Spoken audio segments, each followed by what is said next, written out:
Hello students, welcome to जीवन classes.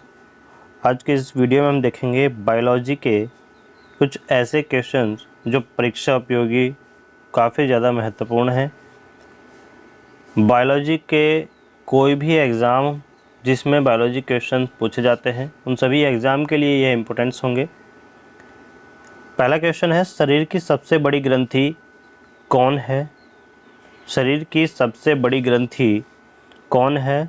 Option है लार ग्रंथि, थायराइड, यकृत या आमाशय। तो आपको याद रखना है शरीर की सबसे बड़ी ग्रंथि कौन सी है। तो शरीर की सबसे बड़ी ग्रंथि है यकृत। ऑप्शन नंबर सी आपका सही हो जाएगा, यकृत। अमीबा में भोजन का अंतर्ग्रहण किसके द्वारा होता है? अमीबा में भोजन का अंतर्ग्रहण किसके द्वारा होता है? ऑप्शन है कूटपाद, कोशिका मुंह, सीलिया, गुदाद्वार। तो आपका ऑप्शन कौन सा सही होगा आपको बताना है। अमीबा में भोजन का अंतर्ग्रहण किसके द्वारा होता है? तो वह होता है कूटपाद द्वारा। ऑप्शन नंबर ए बिल्कुल आपका सही होगा, कूटपाद। ऊर्जा उत्पादन के लिए कोशिका प्राय किसका उपयोग करती है? ऊर्जा उत्पादन के लिए कोशिका प्राय किसका उपयोग करती है? ऑप्शन है अमीनो अम्ल, ग्लूकोज, वसा अम्ल, सुक्रोज। तो यहाँ आपको बताना है ऊर्जा उत्पादन के लिए कोशिका प्राय किसका उपयोग करती है। तो यदि आप ऑप्शन नंबर बी लगा रहे हैं तो आपको ऑप्शन नंबर बी बिल्कुल सही आंसर है, ग्लूकोज। ऊर्जा उत्पादन के लिए कोशिका प्राय ग्लूकोज का उपयोग करती है। ऑप्शन नंबर बी आपका सही आंसर होगा। नेक्स्ट है, मनुष्य के मस्तिष्क की सबसे भारी झिल्ली है, सबसे बाहरी झिल्ली यानी कि बाहर की झिल्ली कौन सी है? ऑप्शन है पियामीटर, मीटर, ड्यूरामीटर, एरेक्नवायड। तो मनुष्य के मस्तिष्क की सबसे बाहर की झिल्ली क्या कहलाती है, कौन सी है?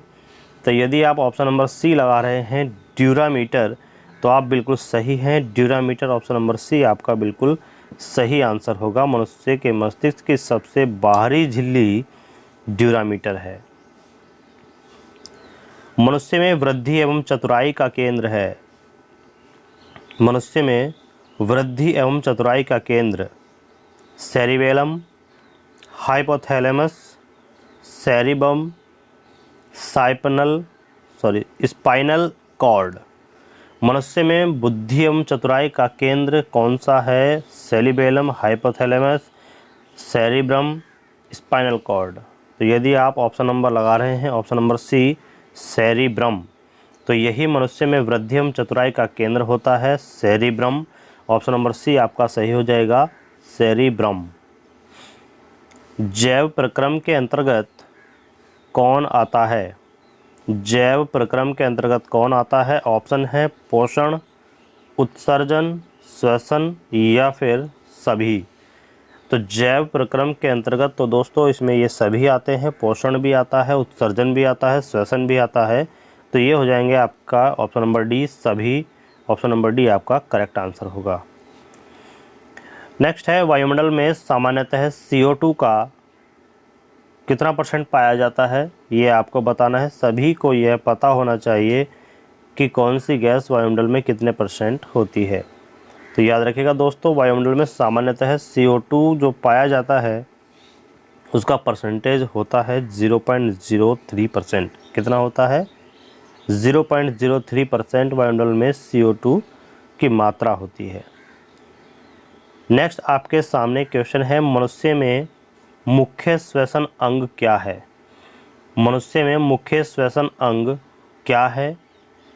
ऑप्शन है फेफड़ा, नाक, ट्रैकिया और ऑप्शन नंबर डी है आपका क्लोम। तो मनुष्य में मुख्य श्वसन अंग क्या है? तो मुख्य श्वसन अंग यदि आपको बात करें तो यही फेफड़ा है। ऑप्शन नंबर ए आपका सही हो जाएगा, मनुष्य में मुख्य श्वसन अंग फेफड़ा है।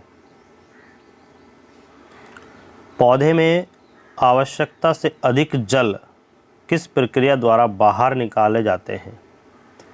पौधे में आवश्यकता से अधिक जल किस प्रक्रिया द्वारा बाहर निकाला जाता है? अवशोषण, वाष्पोत्सर्जन, उत्सर्जन या प्रकाश संश्लेषण। तो आप ऑप्शन की बात करें तो ऑप्शन नंबर आपका बी सही हो जाएगा, वाष्पोत्सर्जन। पौधे में आवश्यकता से अधिक जल किस प्रक्रिया द्वारा निकाला जाता है? तो वह बाहर निकलता है वाष्पोत्सर्जन द्वारा। ऑप्शन नंबर बी आपका बिल्कुल सही आंसर होगा। नेक्स्ट है, निम्न में से किसे प्रकाश संश्लेषी अंगक कहते हैं? निम्न में से किसे प्रकाश संश्लेषी अंगक कहते हैं? ऑप्शन है आपके पास पत्ती, हरित लवक, स्टोमाटा, जड़। ये 4 ऑप्शन है, इसमें से आपको बताना है कौन सा ऑप्शन सही होगा। तो निम्न में से किसे प्रकाश संश्लेषी अंगक कहते हैं?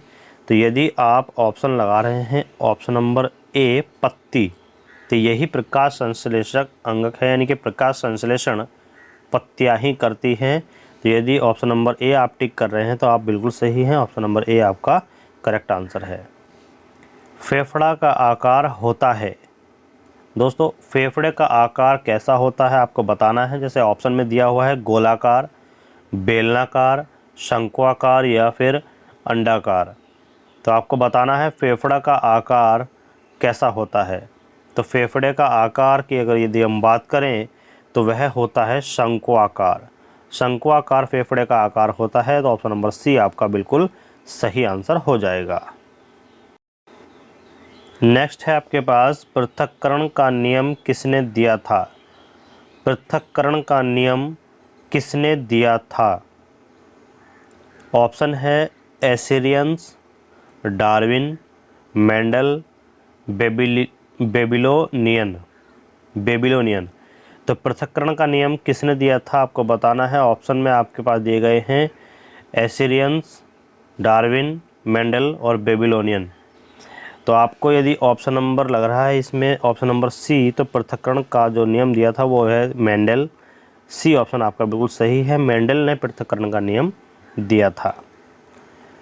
नेक्स्ट है, बॉटनी शब्द की उत्पत्ति किस भाषा के शब्द से हुई है?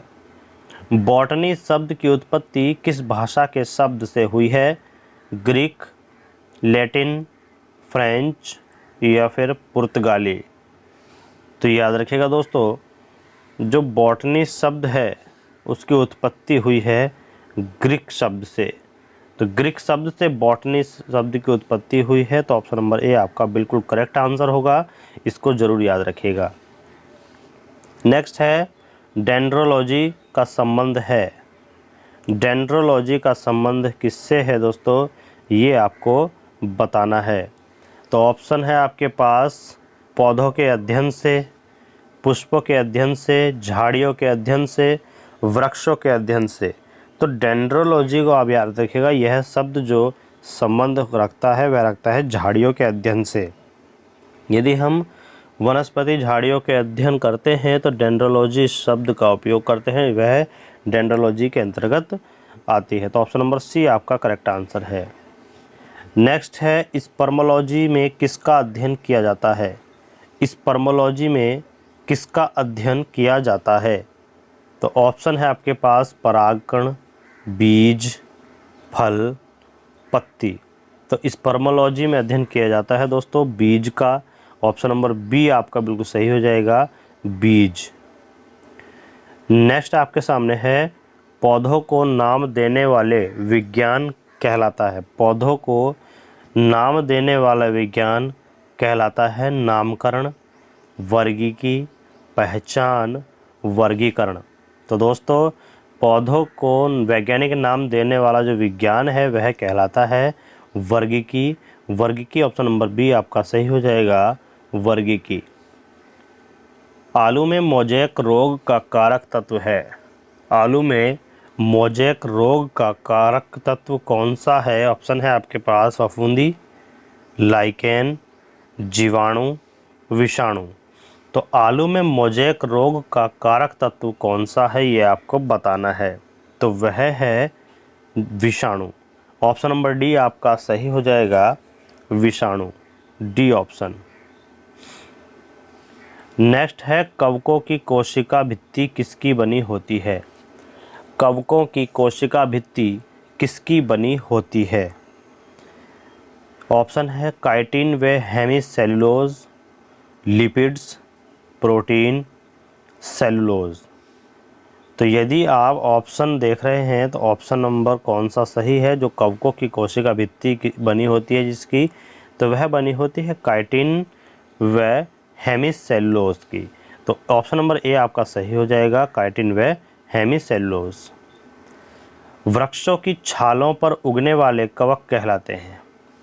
वृक्षों की छालों पर उगने वाले कवक क्या कहलाते हैं, ये आपको बताना है।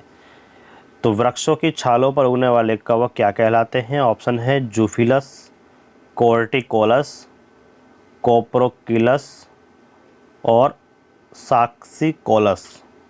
तो ये चार ऑप्शन आपके पास हैं, आपको बताना है वृक्षों की छाल पर उगने वाले कवक क्या कहलाते हैं। तो यदि आप ऑप्शन नंबर डी लगा रहे हैं कोर्टिकोलस, तो आप बिल्कुल सही हैं। ऑप्शन नंबर बी आपका सही होगा, कोर्टिकोलस कहलाते हैं। नेक्स्ट है निम्न में से किसमें क्लोरोफिल नहीं होता है। निम्न में से किसमें क्लोरोफिल नहीं होता है। तो फर्स्ट ऑप्शन है आपके पास कवक, सेकेंड है शैवाल, बायोफाइट्स, टेरिडोफाइट्स। तो इनमें किसमें क्लोरोफिल नहीं होता है दोस्तों, तो आपको ऑप्शन देखना है। तो यदि आप ऑप्शन नंबर ए लगा रहे हैं तो आप बिल्कुल सही हैं। निम्न में से किसमें क्लोरोफिल नहीं होता है, तो कवक में क्लोरोफिल नहीं होता है, ए ऑप्शन आपका सही हो जाएगा। नेक्स्ट है जापान में लोग किस लाइकेन की सब्जी के रूप में खाते हैं।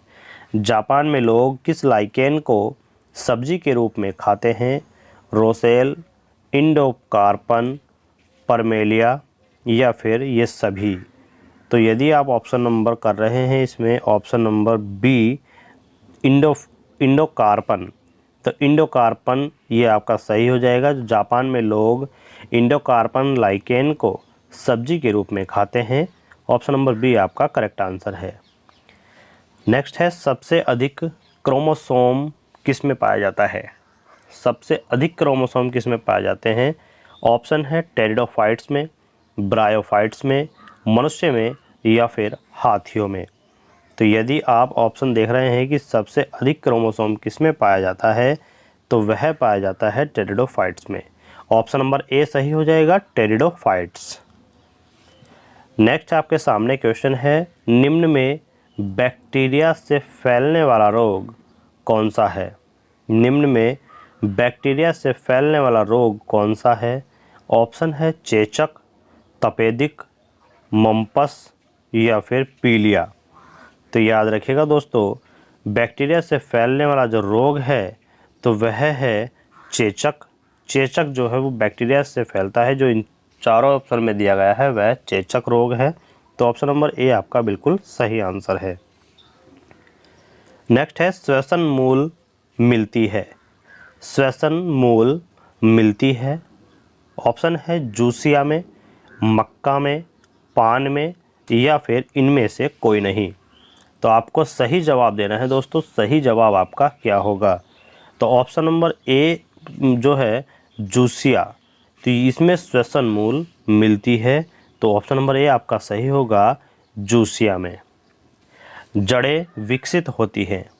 जड़ें विकसित होती हैं तने से, पत्ती से, प्रांकुर से या मूलाधार से।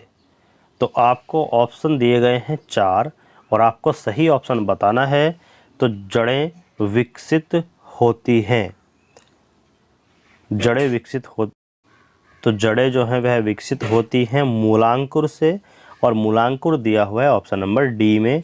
तो यही आपका ऑप्शन बिल्कुल सही हो जाएगा, ऑप्शन नंबर डी। नेक्स्ट है पेड़ में निम्नलिखित में से कौन सा हमेशा रहता है। ऑप्शन है पत्ती, जड़, कलियां या फिर टहनियाँ।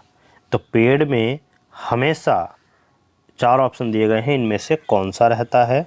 तो दोस्तों सभी को पता होगा जड़ पेड़ में हमेशा रहती है। तो पेड़ में निम्नलिखित कौन सा जो भाग है वो हमेशा रहता है, जड़। और ऑप्शन नंबर बी आपका सही आंसर है। नेक्स्ट है नागफनी में प्रकाश संश्लेषी कार्य होता है। नागफनी में प्रकाश संश्लेषी कार्य होता है।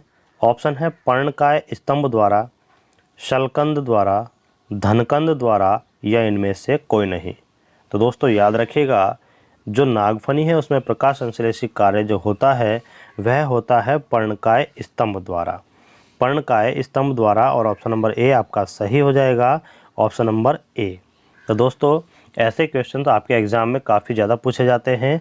ऐसे ही क्वेश्चंस को देखने के लिए हमारे चैनल को सब्सक्राइब करके रखिएगा, बेल आइकन को प्रेस करके रखिएगा। ये डेली जीके और डेली आपके एग्ज़ाम उपयोगी क्वेश्चंस हम लेकर के आते हैं। Thanks for watching. मिलते हैं नेक्स्ट वीडियो में नेक्स्ट ऐसे ही क्वेश्चन के साथ। जब तक के लिए बने रहिएगा हमारे यूट्यूब चैनल जीवन क्लासेस पर। Thanks for watching.